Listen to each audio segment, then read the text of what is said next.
Hey everyone, Stefan Angelini from Investor Types here. Thanks again for listening to us.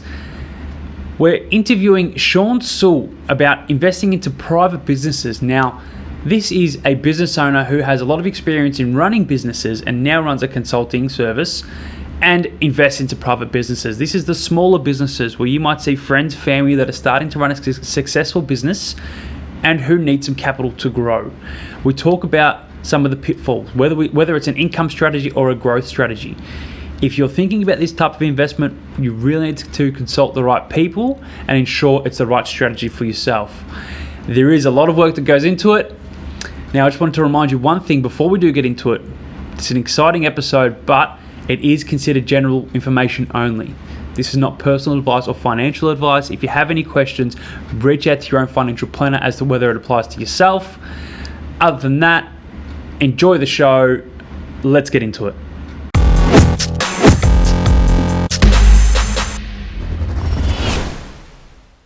Hey everyone. Stefan Angelini here. Thanks again for tuning into another episode of the Investor Types.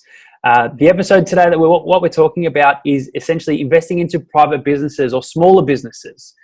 When you buy into a business, what do you try to do? What do you try to look for? And who do you actually invest with? And we're here today. We're sitting down with Sean Soole. Sean, thanks so much for joining me, mate. Great to be here, Stefan. Really looking forward to this conversation because the things that you've done both in your past, starting off at 13 years old, washing cars, which is great in itself, entrepreneur from a young age. You now run your own business, or you run a few businesses in the past, but you also invest into a lot of businesses and into private businesses. Now, when you invest into businesses, where you take it a bit different is you more invest into the people. Why do you think investing into the person who runs a business is more important than investing into the numbers or the vision of the business? I think what it comes down to is the fact that, and coming from a background in investing now for probably nearly 18 years, investing in other businesses now, is the one thing that I always look for is good people, or great people. The great people are the diamond in the rough, right? They're the thing that it's very, very hard to find, because there's plenty of people out there that talk the talk, but they don't actually walk the walk. They're full of lip service. Yeah, we're going to have a hockey stick curve like this, and in the first 3 months we're going to dominate 50% of the market, and all this. Some of the stuff I've seen in the pitch decks and stuff that have come across my desk over the years. Oh my goodness! But it really is about the people. It's about what are they like? Do they have that underlying level of determination and grit, and do they have some history, to have a background of stuffing something up, and what do they learn from that? If it's their first hurrah and their first go at any sort of business, I'm always a bit wary. I'd rather have someone who's done something and failed, so I actually spend a lot of time talking about what they took away and how it's changed them, and why they think that this time it'll be successful versus last time. You only really learn about your true character once you get punched in the face a few times. Absolutely. Can you get back up? So people all bright-eyed and bushy-tailed, and all talking about the blue sky and using their crystal ball to tell me how good it's going to be and all sorts of stuff. And it's just talk. And I've literally had probably 500 deals come across my desk, in that period of time, over 15, 17 years, whatever it's been. And I've invested in, I think, about 14 of them, right? So that's it. The rest of them, it was varying degrees of why not. So a couple of them was a timing thing from being able to get the capital into it in time. It was a couple of them. So, but I'd probably say 20 to 25 would have been worth investing in out of, over 500 that came across my desk. So you're talking about 0.5% of the deals.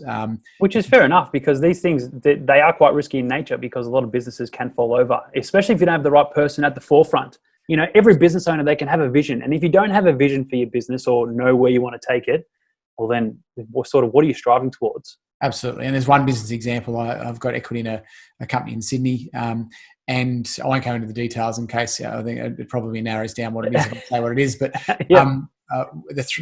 it was two business partners merging together. I came in and took an equity stake to basically sit on the advisory board. The company grew quite rapidly with the guidance, and with one of the two owners being the real driver, being a real incredible individual. He was the one that I was backing. He was the one that I came in and invested my time and energy in, not the other partner, right?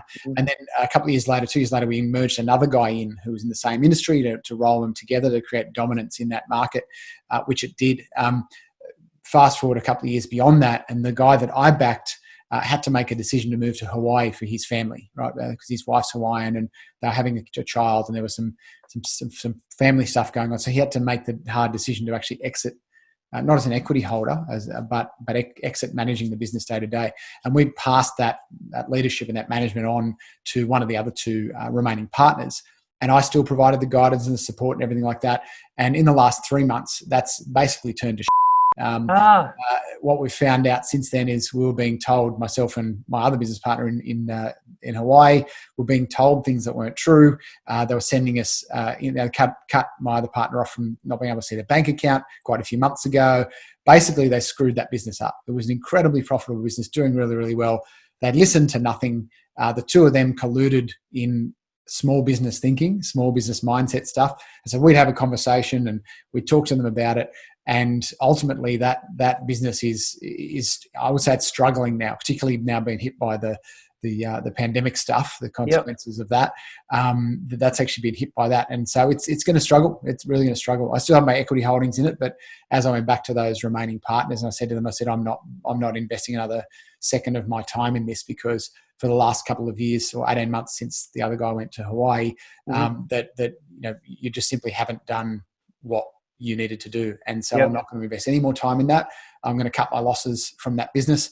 If they sell it at some point, I'll get my equity back out at some point if it doesn't go broke, and I'll use it as a learning experience. But the interesting thing is, I now actually have equity for the other guy in Hawaii and his new company in Hawaii. So because we tax deductible holidays over to Hawaii when we can fly again. But you never know. So you're still following the person. You still believe in him, and everything he does will turn to gold. What he's created in the first 12 months of him being in business over there, more than these other guys did in, the last 2.5 years when he wasn't as heavily involved, in the first year. And it's the person, it's the individual, that's the most important thing, and sometimes they might trip and fall. So what may happen is that I don't get the return on that original investment, but I believe so strongly in this individual that fast forward 10 years, he'll probably have a business 10 times the size that the other one ever was going to be, because he's doing it on his own terms. He doesn't have handbrakes like the other business partners slowing him down now.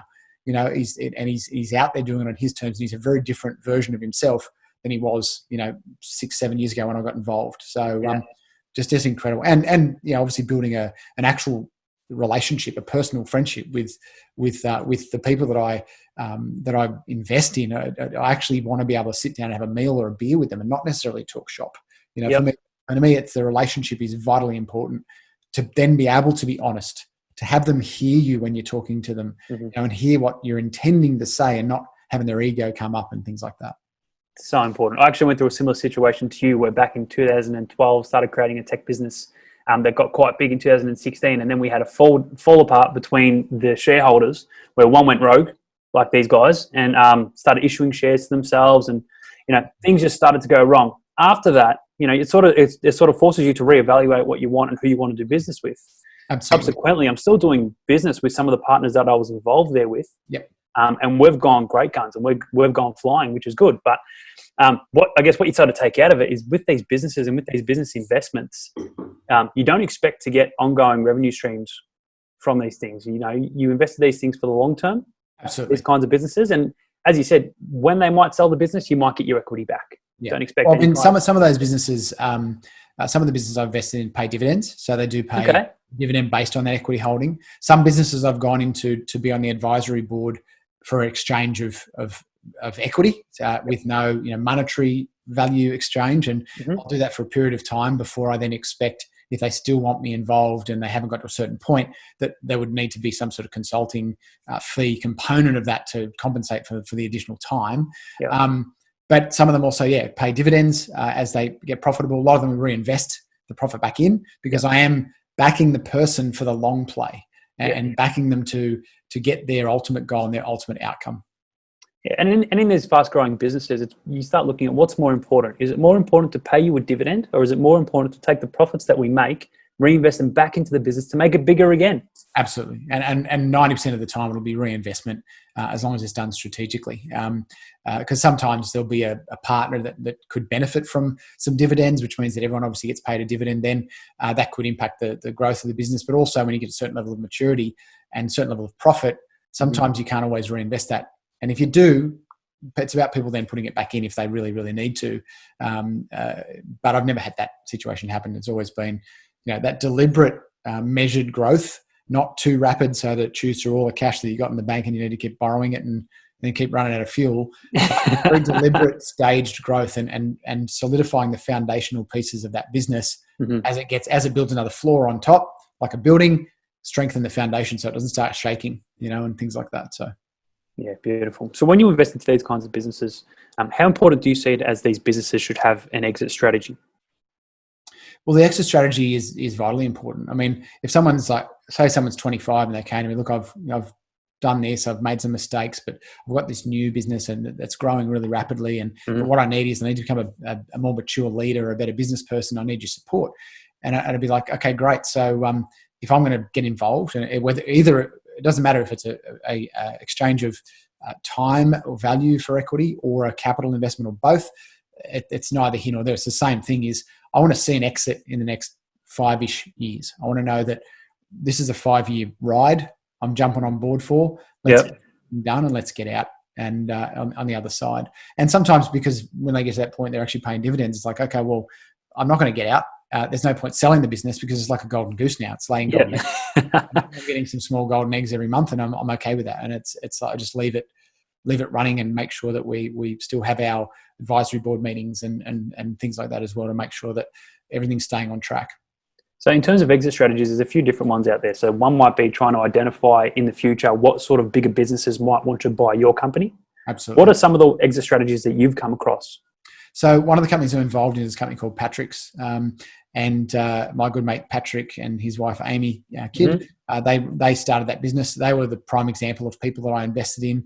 I'd met them going through a corporate finance course, about 8 or 9 years ago now, and they had a men's barber shop in Bondi in Sydney, and had a motorbike in the front, and they basically had blonde backpacker, 19-year-old backpackers cutting your hair. You get a beer, and it was $60 a haircut. That's not what I invested in. That what they had was they had the concept of an ultra premium product. It is the product I'm using in my hair, which is called Patrick's. And basically there was a gap in the market. There was no ultra premium hair products for men, basically. And it's one of the fastest growing beauty markets, as they call it, in the world and globally. And what I liked about Patrick and Amy, I remember sitting down at them at the Max Brenner Cafe in Bondi there, and they showed me the financials, and it was the crunch time of me saying whether I was going to invest or not as the seed investor. And I looked at numbers and I went, and gave them back and said, those numbers are blue sky and they're just rubbish. And they were a bit like, oh, and I put a bit of a deliberate pause in there. And I said, but the reason I am going to invest is because I believe you guys can make something incredible out of this opportunity. Because what they'd done is they'd actually done the research. I could tell he was a hustler. He was one of those people that could just meet anyone and befriend them in like a minute and a half, and they felt like they've known him for the last 10 years.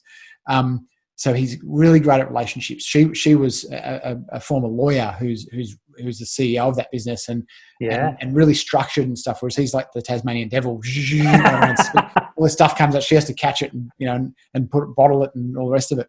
And basically they what they looked at was they looked at all of the public records for Unilever, L'Oreal, Procter and Gamble, and similar companies like that, and had a look at what are they actually looking to buy.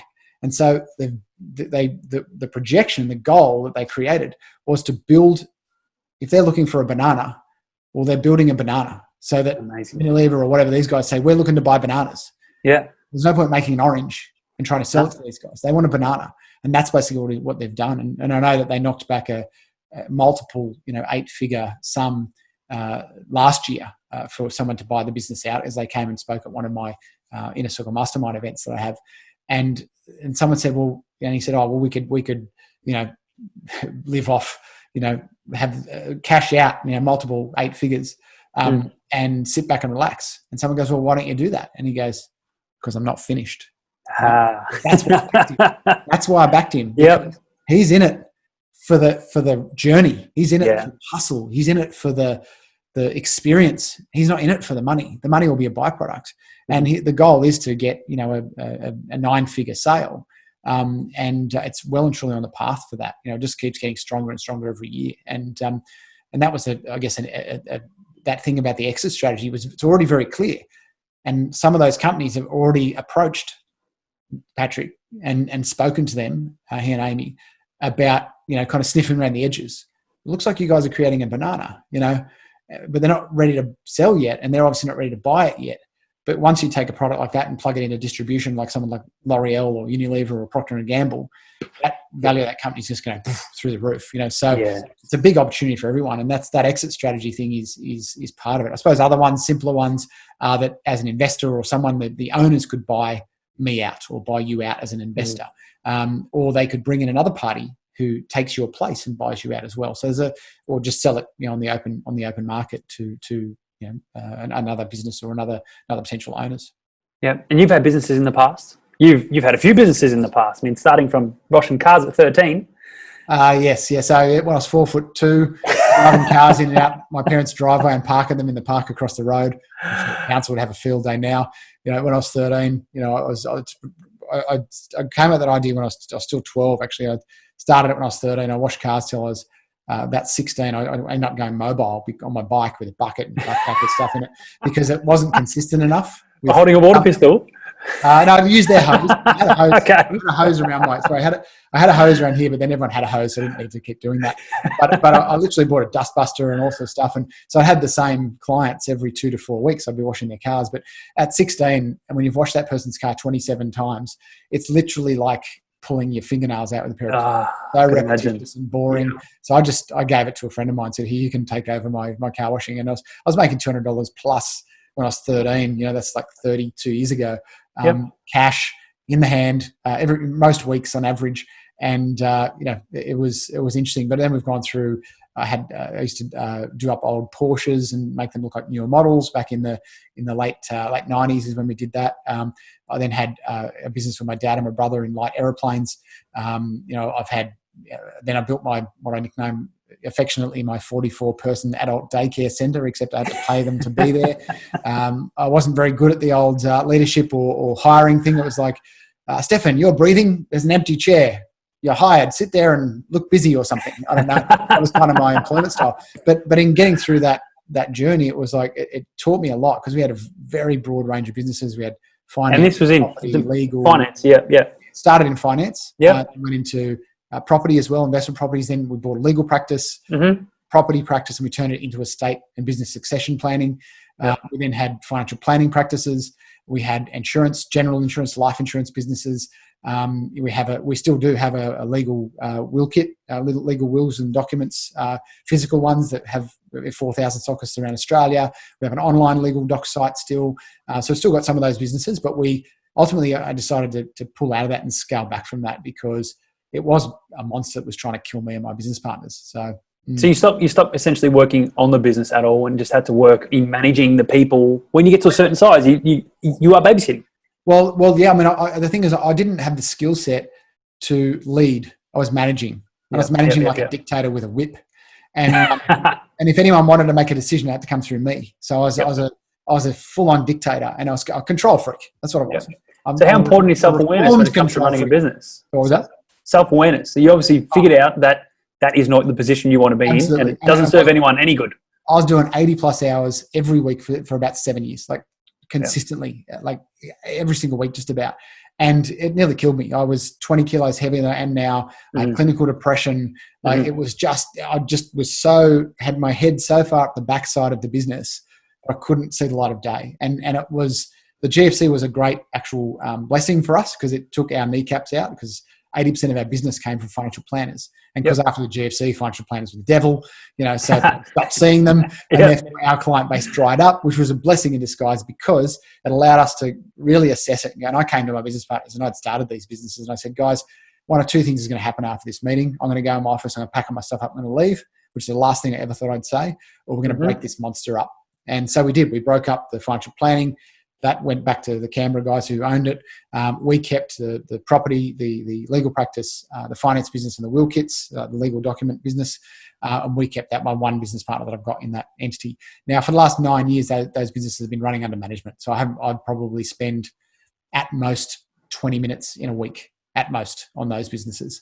I've got an incredible team that have been with between 12 and 16 years. My team members there, they were obviously the ones doing all the work when I had my 44-person adult daycare centre. I don't know what the other 34 people were doing. Probably not much.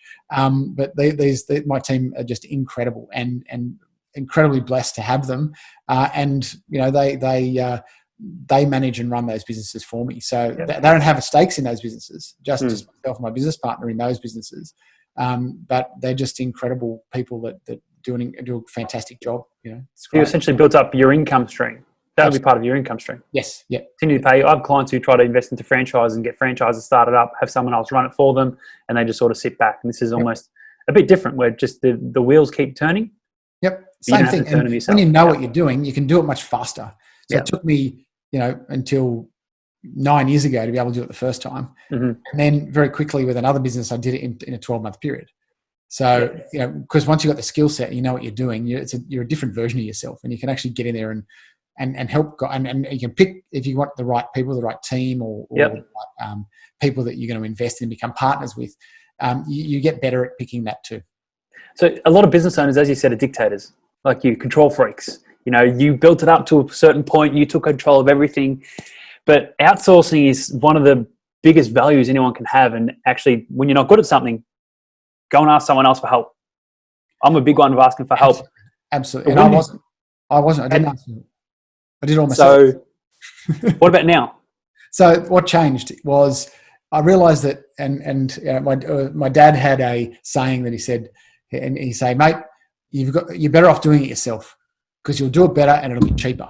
Right? Yep. And that was his frame. He was born baby boomers here in the 1940s, early 1940s, and so that was what he grew up with. And I know that intention to serve me and help me on my journey. But then, kind of in my mid 30s, I'm like, this doing it yourself stuff really sucks. and I really realized, especially as you get busier. Oh, absolutely. And it's like there's no more than, once you're working 80 hours a week or more, you can't really work more, right? You just can't. And it started to get to that point where it's like, well, and even with 44 people, I was still working 80 hours a week. And what I wasn't doing is I wasn't delegating responsibilities. I was delegating tasks. And I wasn't, as you say, whether it's outsourcing or delegating to a team member, or, delegating via outsourcing to someone, affiliated in the Philippines, or a contractor, or, whatever it is, doesn't matter. But what I ultimately realized, and one of the mentors that I had, and I've had mentors consistently for the last 15 years, and different ones as I've developed and outgrown certain mentors and found new ones. One thing that they said to me said, how much of your time is spent on stuff that's worth $1,000 an hour? And I was like, my time's not worth $1,000 an hour. And they go, you're right, it's not at the moment. Yeah. But it should be. Mm-hmm. Because if you spent time on the strategic stuff, your business was, in that stage, our business was doing $7.5 million a year. My hourly rate was vastly more than $1,000 an hour, but he used it as a lower number to not scare me off. Yep. If your business if you want a business that is doing $2 million a year in revenue, for you as the owner and you as the creator, that's $1,000 an hour. If you look at it in a work week, right? Mm-hmm. That's what your value to the business is. So what I realized, that me responding to those emails, or, doing those things that were $25 an hour things, was costing me $975 an hour. And he said to me, okay, if you're bookkeeping, okay, I'll do your bookkeeping for you. How many hours would you get back a week? And I said, probably 3 to 4. He goes, I'll charge you $1,000 an hour. And I'm like, no freaking way. He goes, well, then why are you doing it for $1,000 an hour? Oh, okay. I outsourced for $50 an hour to a high-level bookkeeper, and I got 4 hours back, right? And one of the things about compounding, I got 4 hours a week back. So one of my favorite sayings is 10 minutes a day saved is 1 business week a year, right? Now, most business owners that I work with are so ineffective and inefficient that by bringing in new skill sets and new ways of approaching things and working on what's important, they can get anywhere between 1 and 4 hours a day back. That's 6 to 24 weeks a year that they're getting back. Now, if someone says, I can't go on a holiday, I don't have time, that's rubbish. Everyone has the same amount of time. You're just using it really poorly. You need to stop doing the $25 to $50 an hour stuff and focus on the $1,000 an hour stuff, because that is your value to the business as the creator. You're the need, and that creator, that leader of the business, needs space to stop. Because if you've ever noticed that when you're in the shower or just about to go to sleep or going for a run or exercising or something, some of your best ideas come out then, right? Because you're actually slowing your brain down, and your subconscious can actually throw forward the ideas that are there. But if you're always busy and noisy, you're never going to hear that. And as a leader and as the creator, if you're running the journey on your own and you're not consulting with other people like mentors, then you don't know how to change your own direction, because you always just put yourself in your own way. So how important do you see these mentors have been on your journey? And should people have mentors? I know I've got some myself in all different facets of my life, but so how do you value mentors? Obviously pretty highly. Absolutely. I would not be doing what I'm doing, which is, living my actual purpose and passion. I find it hard to switch off from what I do because I love it so much. It's helping people succeed. It's building relationships. It's working with people and meeting people and seeing those light bulbs go off in their head. And so for me, if I didn't have, and I sought out mentors fairly early, even though I might not have been able to apply it because there were some really deep-seated old stories and stuff running there. And I eventually did take on board what they'd said to me and moved through that and really realized that some of those mentors were people that I learnt what not to do, not what to do, right? Mm-hmm. Based on their behavior, based on how they would lead with an iron fist. And I'm like, I'm not sure if I actually want to do that. That doesn't feel right. Yep. For me, I my definition of leadership is humble, authentic, and vulnerable. That's how I lead. Mm-hmm. Whereas some of my previous mentors probably would have laughed at that because they were like, Thor with a big hammer and smash people with it just to get them into submission. And so you got to look at it and say, well, at different points, as for 15 years straight, there was, I think, 12 months there where I kind of stepped back from it and I went backwards. I didn't just stop, I actually went backwards. I reverted to some of my old patterns. Mm-hmm. And I realized that and went, I need to find somebody else again. And then so I did. I found other people, and at the moment I still have mentors. They're peers in my industry that I have formed relationships with and I work with very closely, that actually give me a sounding board, that give me guidance that when I'm feeling a bit flat or a bit stressed out about what's going on, I can actually have a trusted shoulder to lean on, and sort of go, well, look, I'm really concerned about this, blah, blah, blah, and get a different perspective, because you don't know what you don't know, right? But someone looking in can go, hey, do you realize there's a log there that you keep tripping over? Oh, I've never seen that before. How about we move it so you don't trip over it again? And if that log could be a story or a belief or something you're doing day to day that's actually blocking you from success. Because if success was how to, all we'd need to do is Google it, jump on YouTube and Wikipedia. All the answers are there. They're all free. I can get it. Yeah. And we'd all be worth $1 billion each. We don't, because this stuff is what's stopping us, right? Our baggage that we're carrying around.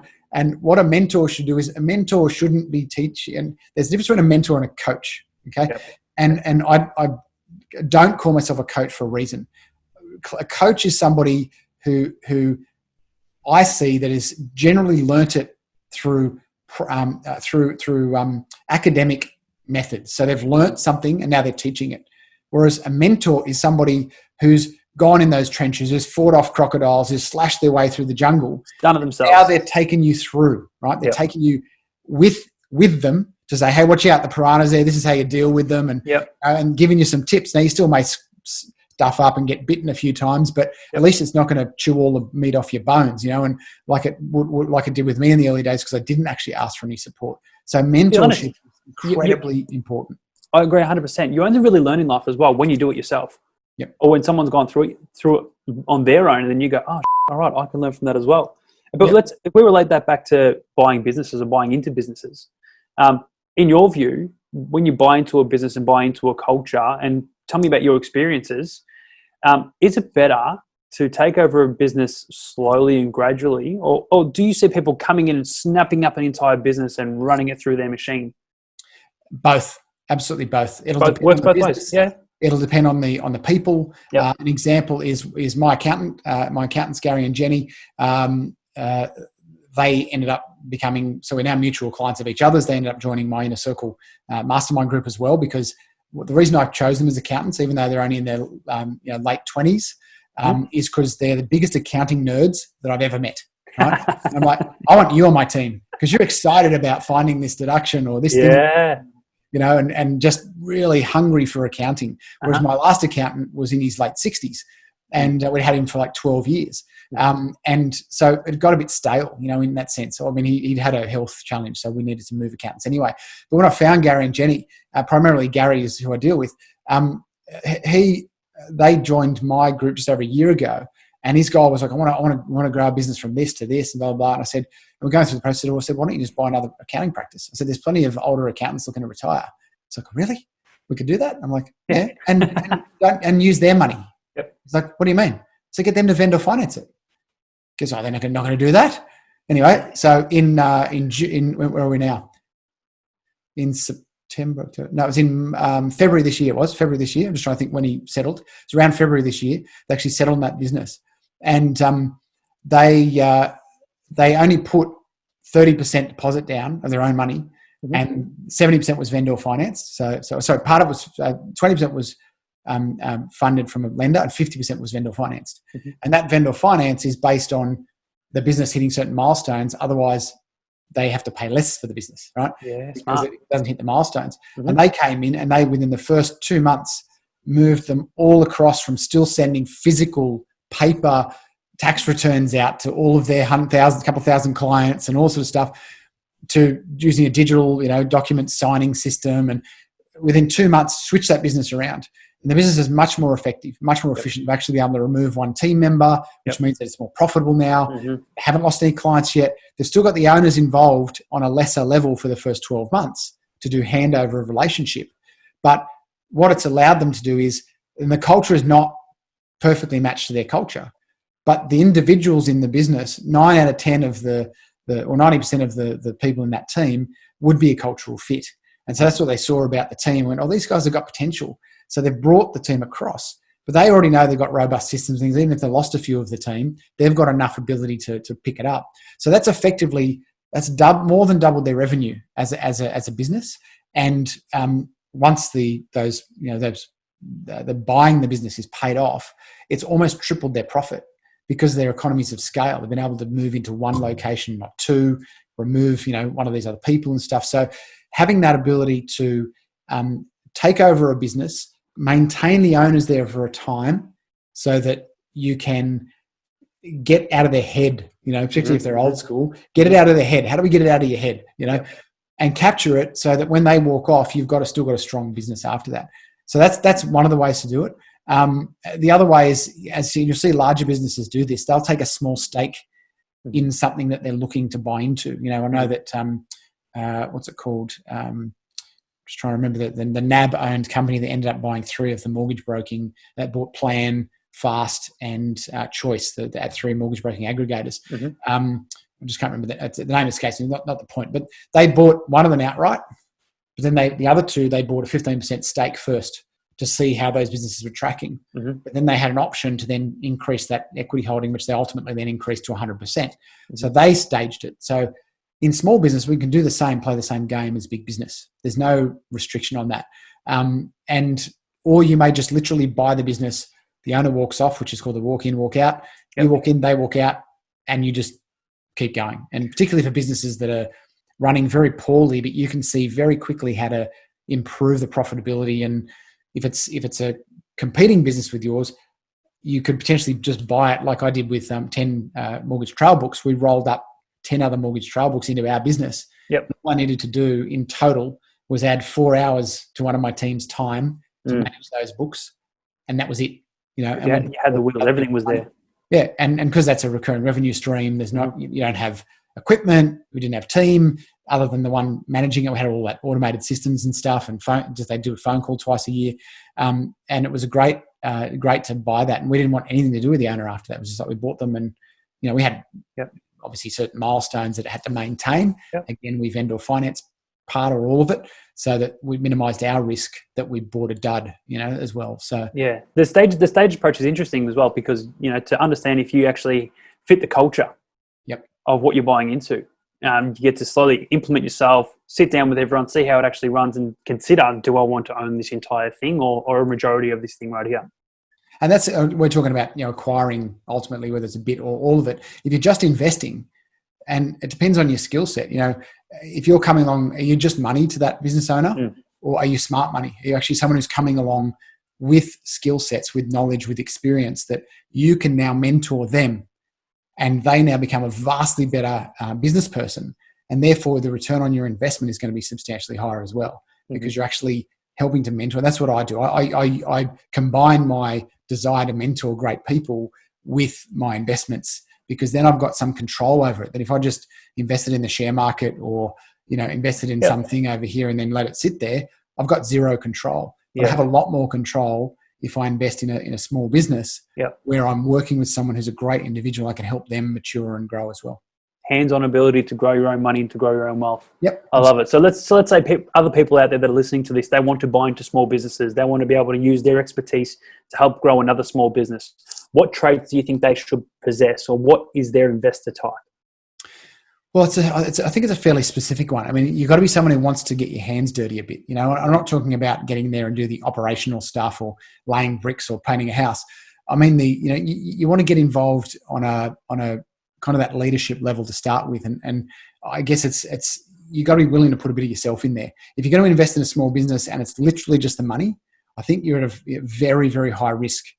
It's going to be much, much higher than if you're actually investing the money and putting some time in to be part of the advisory board and actually meet regularly and consistently and follow the numbers. And maybe you stage your investment so as to minimize the risk. You could stage it over 6 months or over 12 months or over 2 years, that you gradually invest more capital into that business as you see how they apply it in the first place. So you're not just putting it all in there and it gets flushed down the toilet, because obviously Warren Buffett's saying is the two rules. Rule number 1, always preserve capital. Rule number 2, always refer to rule number 1. So if you lose that, you say put 200 grand into a business and that business goes down, you're not going to make. You got to then go and make that 200 grand from somewhere else again to be able to recover it. And that's the thing. You want to know that it's being looked after. So you need to be able to dedicate time. You need to be a value add. And I know that we just acquired 30% of a business that we can strategically add some value to in terms of revenue streams. So we believe, but we're working on that, at least catching up once a month, as well as more internal catch ups. We've got the finance department as well as a way to grow the revenue. So we've got time, we've got expertise as well. Don't expect to earn an income from this ASAP. Maybe one day you might earn an income from it. Yeah, and if you do need to earn income, be careful making that decision. Yeah, because it'll turn to pain, right? This type of thing, being an investor is just that. It's an investor. You might sit on an advisory board to manage your investment, but it shouldn't require too much more of your time. If it does, it's going to take you away from whatever your primary income producing activity is. So whatever your career is or whatever business you've got. And so that small opportunity is actually really a distraction. I think opportunity is a swear word unless proven otherwise, that it's probably just a shiny object because you're a bit bored with what you're doing. So you start putting all this time in here and maybe generate $10,000 a year in value, but it's actually cost you $100,000 in value in your primary business that you would have been better off spending the time in anyway. So be careful it doesn't start to detract from your primary business or your primary activity. But do you feel a person that buys into private businesses, they've got to be a good delegator, and they've got to be willing to let go of the reins and let someone else run with the business? Absolutely. Like you've done with all your investments. People are running the business themselves. You're sitting on the back, providing an advisory, having an advisory seat. The Hawaiian company or the guy who moved to Hawaii, that business, while you provided the advisory seat, it's gone bust. So it is still a risky kind of investment. It is, I mean, it hadn't been up until 12 months ago. For the first 6 years, it had been growing. The profit had been increasing. I've been getting a slightly larger dividend each year. Because it had gone longer, it taken longer, I was also on a contracting arrangement. So I was being paid for my input as well because it had taken longer to grow, but we'd gone a different pathway to get there. It really, you've got to be willing to adapt, but also be willing to jump out and to get out. Cut your losses. Don't spend any more time than you have to, which is what I've just done with this other business. I've gone, you know what? I'm not spending any more time on this because it's costing me too much in where I can put my time into people who do want to learn and grow and listen. There's nothing worse being a mentor or a consultant or whatever, and you keep saying things to people and they're like, yep, and then they just go away and don't do it, and it's just so frustrating. I don't have time to work with people like that anymore. It's just not worth it. I'd rather work with people who go, yep, and they go and apply it and they go, wow, I did that thing and this happened. It was amazing, and that's the satisfying for me. That's where I get my soul food, it fills my cup. Yeah, beautiful. So, Sean, it's been an amazing conversation, mate. We should leave it there before we keep going. We could talk all day. Let's say people want to reach out to you. What's the best way for someone to get in contact with you? Any you see my my little on this side, whichever side it is. This side, the camera's the other way around. This side, because I've got a camera. Where the outside is one way and the other one's the other way. So you can see just at Sean Soole, just Facebook, Instagram. You can email me. It's Sean@SeanSoole.com. However you like, you can find me. Just Google me. There's only one other Sean Soole in Australia, so I think you'll find me pretty quickly. So feel free to reach out if you need some support. Follow my social. I put out content about business, about growing as a leader and all sort of stuff. So if you're in business or looking for tips around that, then that I put that content out all the time to provide more value and help more people succeed, because that really is my purpose and what I do. So I hope today's discussion helps people get a bit of clarity around investing in small businesses, what can happen, the pitfalls, the benefits, the ups and downs, and all that sort of stuff that comes with it. That's it. So, guys, I hope you've all learned something, and I know you would have. So, if you're investing into small businesses, be willing to dedicate your time, your energy, your expertise, and focus on the long term. Try and build an exit strategy. Sean, thank you so much for this. If you're out there and you've got any questions about what we're doing, feel free to leave a comment on here, or feel free to contact me, Stefan Angelini at Angel Advisory, or Stefan@angeladvisory.com.au. Look forward to seeing you in the next episode. Thanks again. Thanks, Stefan.